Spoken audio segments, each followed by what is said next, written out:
Hello students, welcome to the video class for the subject Power Electronics and PLC.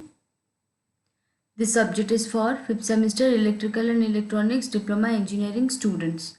So today's topic is your fully controlled bridge rectifier with R load. This is your fully controlled converter with R load, and today we will study. Actually, in the fully controlled rectifier case you already taught about the midpoint configuration. So now we will cover the bridge configuration. So today we will cover the fully controlled rectifier under bridge configuration with R load and RL load. So let's begin with fully controlled bridge rectifier with R load. So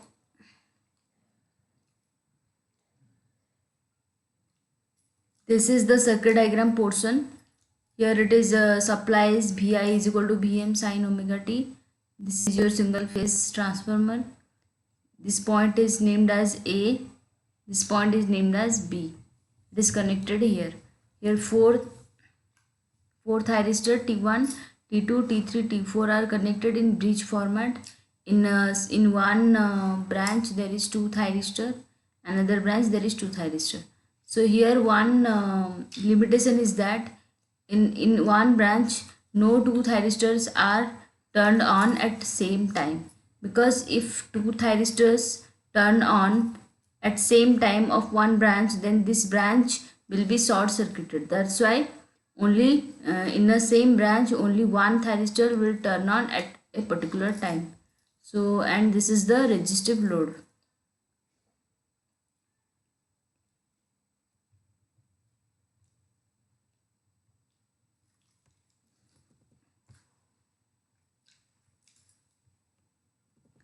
So this is the fully controlled rectifier bridge configuration for R load. So when we apply supply voltage Vm sin omega t, that is Vi, well, here this point is A and this point is B.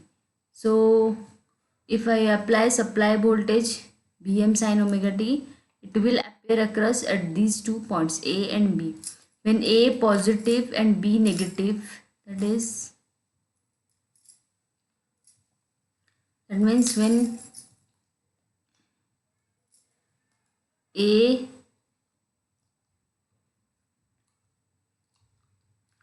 positive and B negative, at that time VAB appear at these 2 point. That is, the VAB waveform is this.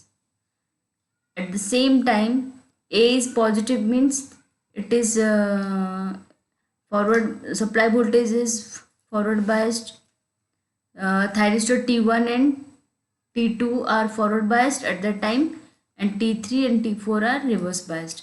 So if VAB is like this, then this is when A positive B negative, at the time VAB appear across this 2 point. That means supply is VAB. When B positive and A negative, at that time VBA appear across as a supply voltage. So this is the VAB waveform and this is the VBA waveform. In the first half cycle VAB is positive, in the second half cycle VBA is positive. So it is VBA, that means this part is minus VBA, and it is VAB, positive direction of VAB, that means this part is negative of VAB. So when A positive with respect to B, initially at omega t equal to 0, T1, T2 thyristors are forward biased, but they are not conducting because they are not triggered. So at omega t equal to alpha angle, T1, T2 are triggered at same time. So output voltage appears across this, like this is the path. Okay, so when at omega t equal to alpha, T1, T2 are triggered simultaneously, then V0 waveform is like this is the V0 waveform. So it will T1 T2 conduct up to angle pi, because after pi angle T1 T2 are turned off, because at that time B positive and A negative. Here negative waveform is appear.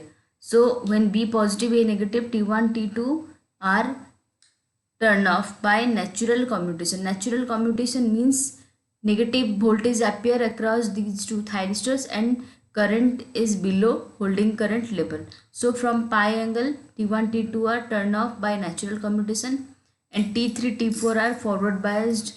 So when pi plus alpha angle, when we get pulse to thyristor T3 and T4 simultaneously, then current will flow like this from B. This is to from this, it is current flow through this from this point, then T3, then load, then from this path, then T4, then back to A.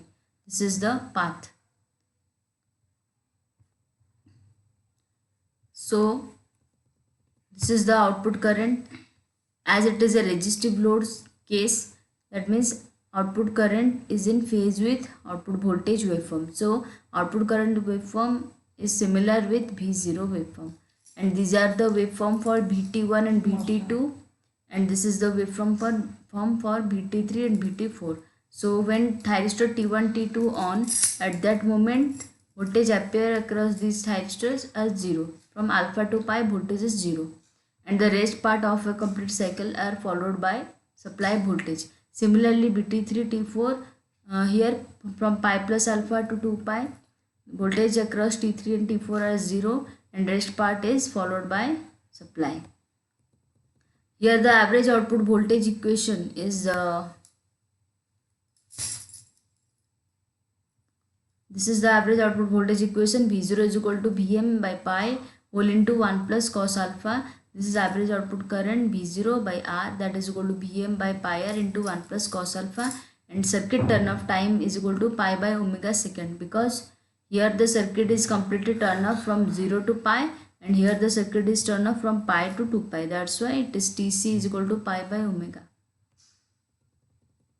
So these are the operations I describe here briefly.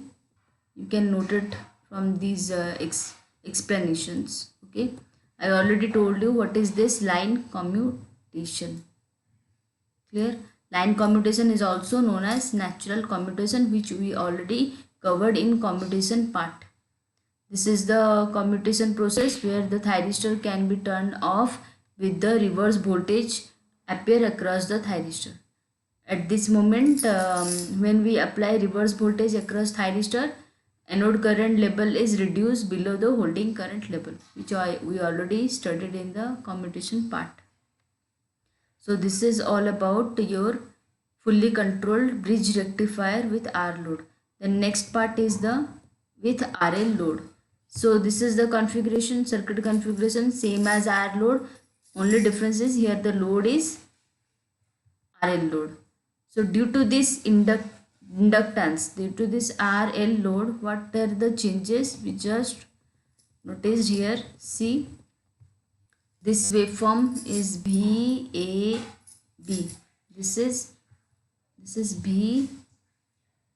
VAB, and this waveform is V.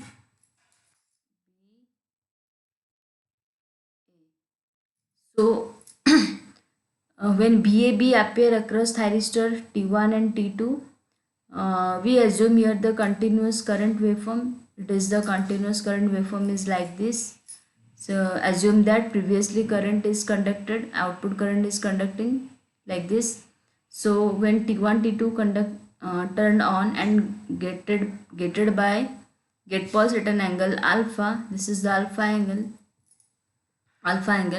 So T1 T2, so V0 waveform is like this, but here the extra part is like this. Due to the inductance, due to the inductive property, current will rises like this, and it reaches a peak point at pi angle. This is the pi angle. So at the pi angle, T1 T2 are reverse biased, but it will not turn off by natural commutation, because here current level is not below holding current level. Here the current is at some peak level, that means current is at higher level, that's why thyristor will not turn off. So here then once it reaches its peak level, then due to the inductance current will gradually decreases, and due to this decaying, here negative voltage appear across thyristor T1 and T2. And once when at pi plus alpha angle, due to inductive property, current waveform is like this. Initially it will rises gradually and then it will decay. Due to this type of current waveform, voltage is so here the current waveform is like this, and due to this type of current waveform, voltage waveform is like this. From alpha to pi, voltage waveform followed by the supply, and from pi to pi plus alpha, due to this current property, due to this inductive property, current, due to this current waveform, the decaying current waveform, the voltage appear in the reverse direction. And when at pi plus alpha, again at this point here T3 and T4 getted, so here current will flow through T3 and T4, and the same current waveform rises, and then at 2 pi angle T3 T4 reverse biases, but it is not turned off due to this current, and here the voltage appear in the negative direction. So these are the voltage waveform and current waveform in case of RL load. Okay, so this is the thyristor voltage waveform across thyristor T1 and T2, and this is the voltage waveform across thyristor T3 and T4. Clear? So here see T1 and T2 normally conduct from alpha to pi angle, from pi to pi plus alpha. T1 and T2 forcefully conducted, that's why from alpha to pi plus alpha voltage across thyristor is 0, and the rest part is the blocking voltage appear across the thyristor. Similarly here also T3 and T4 thyristor conducted from pi plus alpha to 2 pi, and it is forcefully conducted from 2 pi to 2 pi plus alpha. So as it is a continuous waveform structure, that's why here also there is a turn on duration for thyristor T3 and T4. So these are the voltage waveform for voltage across T1 and T2 and T3 and T4. So these are the description part for the fully controlled rectifier of bridge configuration for RL load. So you can note it down all the explanation whatever I told you right now, and go through all the explanation, and you can understood in a better way. So this is the this is the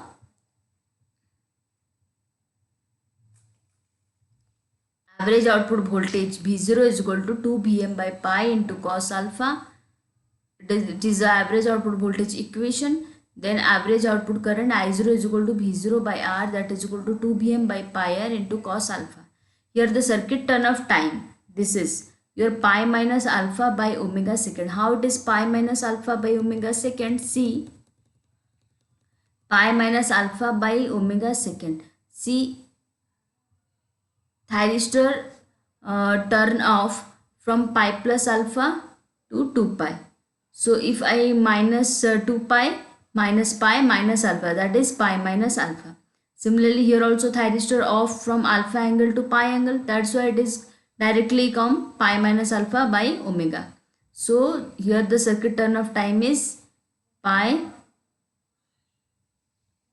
minus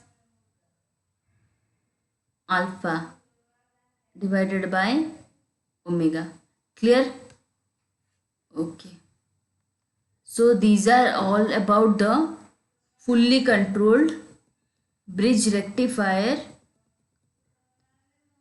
with RL load. So in today's video we will discuss about the bridge configuration for fully controlled rectifier with R load and RL load. Clear? So in the next video we will discuss about the bridge rectifier in case of three-phase supply. whatever you taught in today's session, in previous session, these are all about for single phase supply. In the next video onwards, we will study about three phase supply. Three phase, in case of three phase supply, what are the configuration for rectifier?